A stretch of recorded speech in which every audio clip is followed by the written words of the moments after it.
నమో ఏం కాకి కథ? Very good. తెలివైన కాకి కథ చెప్పుకున్నాం. మరి కాకి ఏమేసింది? మనకేస్తుంది ఆకలి. పాపము కాకి అన్ని జీవులకు కూడా ఆకలి వేస్తుంది. అవి తినే వస్తువు అవి తింటాయి, మనం తినే వస్తువులు మనం తింటాం. అయితే ఒక ఊరిలో ఒక కాకి అలా అలా తిరుగుతూ దానికి బాగా అబ్బా ఆకలి అవుతుంది, అబ్బా ఏమైనా దొరుకుతుందా అని తిరుగుతూ వెళ్తుంది.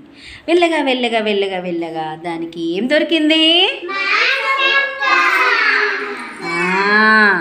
ఒక ఊరిలో ఇగో కాకి మాంసం ముక్క కనిపించింది.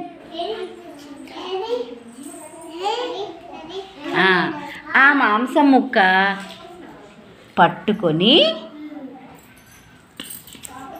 ఇగో కొమ్మ మీదకి ఎక్కింది. ఎక్కడికి వెళ్ళింది? చెట్టు కొమ్మ మీదకి వెళ్ళింది. అప్పుడు ఆ మాంసం ముక్క తీసుకెళ్ళంగా నక్క చూసింది. ఎవరు చూసిండ్రు? నక్క చూసింది. అబ్బా ఈ మాంసం ముక్క నేను తింటే బాగుంటుండే, నాకు ఇస్తే బాగుంటుండే. ఆ మాంసం ముక్క నోట్లో పెట్టుకొని చెట్టు కొమ్మ మీద కూర్చున్నది. చూడండి, చెట్టు కొమ్మ మీద కూర్చున్నదా? చెట్టు కొమ్మ మీద కూర్చున్నది. చెట్టు కొమ్మ మీద కూర్చోగానే ఇక నక్క ఈ మాంసం ముక్క నాకు ఎట్లయినా కావాలని ఆశపడ్డది. ఆశపడి అప్పుడు కాకమ్మ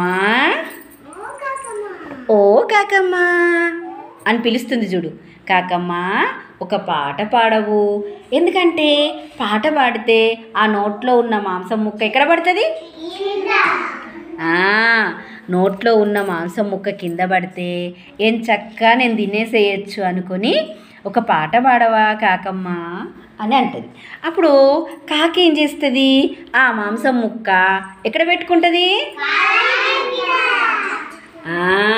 చూడండి, కాలి కింద పెట్టుకున్నది.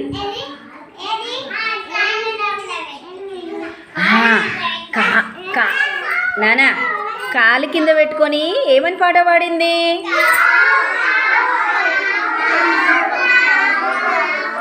కాకి కూడా అర్థమైపోయింది. కాకి కూడా అంటే అమ్మా ఈ నక్క బావ నా మాంసం ముక్కను కొట్టేయడానికి,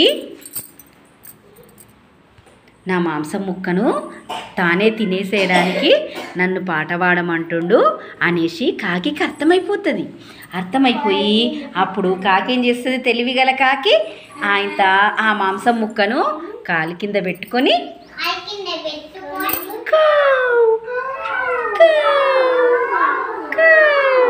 అని పాట పాడుతుంది. అప్పుడు అడవిలోకి ఆహారం కోసం వెతుక్కుంటూ వెళ్తుంది. కాకి ఎంత తెలివైంది చూసింది కదా. ఆ మాంసం ముక్క నాకు అసలు పడేది ఇక్కడ కింద పడదు, ఎట్లాగో కాకి అర్థమైపోయింది మాంసం ముక్క కోసమే పాట పాడమంటుంది అనేసి